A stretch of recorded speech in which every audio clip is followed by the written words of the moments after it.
दिल्ली विश्वविद्यालय में छात्र संघ चुनाव का दौर है। चुनाव के लिए नामांकन भी भरे जा चुके हैं, लेकिन इस बीच चुनाव में दिल्ली हाई कोर्ट ने कड़े निर्देश दिए हैं। दरअसल दिल्ली विश्वविद्यालय छात्र संघ चुनाव में छात्र संगठनों द्वारा सार्वजनिक संपत्ति को नुकसान पहुंचाने के मामले में दिल्ली हाई कोर्ट ने कड़ा रुख अपनाया है। मंगलवार को हुई सुनवाई में अदालत ने विश्वविद्यालय प्रशासन को निर्देश दिया कि वे सार्वजनिक संपत्ति को गंदा करने वाले छात्र नेताओं की उम्मीदवारी रद्द करने के लिए नोटिस जारी करे। दिल्ली हाई कोर्ट ने दिल्ली विश्वविद्यालय के मुख्य चुनाव अधिकारी को तलब किया है। कोर्ट ने उनसे कहा कि 24 घंटे के भीतर उम्मीदवारों के खिलाफ कार्रवाई करें, अन्यथा कोर्ट उनको चुनाव लड़ने से अयोग्य घोषित कर देगा। दिल्ली हाई कोर्ट के चीफ जस्टिस मनमोहन ने पूरे शहर में पोस्टर और नारे लगाने वाले व्यक्तियों के खिलाफ कार्रवाई करने में विफल रहने के लिए दिल्ली पुलिस, डीयू प्रशासन, एमसीडी और डीएमआरसी पर नाराजगी जाहिर की। हाई कोर्ट ने सुनवाई के दौरान चुनाव संबंधित अथॉरिटी से कहा कि आप छात्र संगठनों, उम्मीदवारों और कार्यकर्ताओं के साथ आम छात्रों को चुनाव आचार संहिता के साथ साथ नगर पालिका कानूनों के गंभीर उल्लंघन की भी अनुमति दे रहे हैं। यह कतई उचित नहीं है। वहीं हाई कोर्ट की ओर से जो बड़ा आदेश आया है वो बैनर पोस्टर हटाने का है।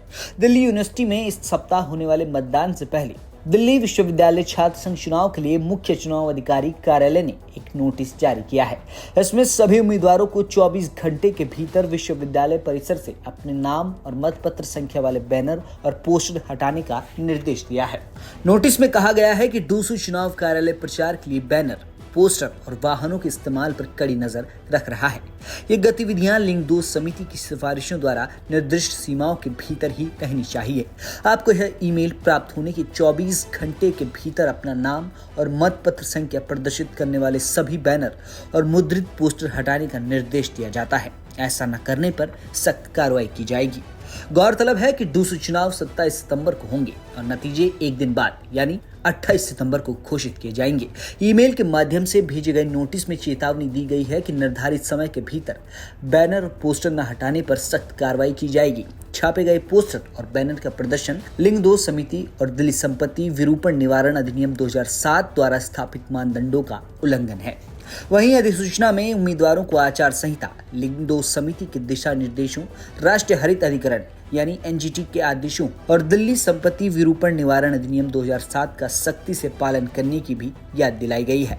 इसमें कहा गया है कि इन दिशा निर्देशों और अधिनियमों का किसी भी प्रकार का उल्लंघन अयोग्यता और आपराधिक दंड का कारण बन सकता है।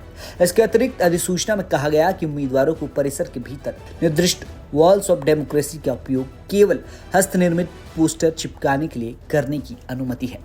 हाईकोर्ट के इस निर्देश के बाद डूसू में हड़कंप मच गया है। अब देखना यह होगा कि इस निर्देश के बाद किस तरह की कार्रवाई आगे की जाती है। ब्यूरो रिपोर्ट, दिल्ली तक।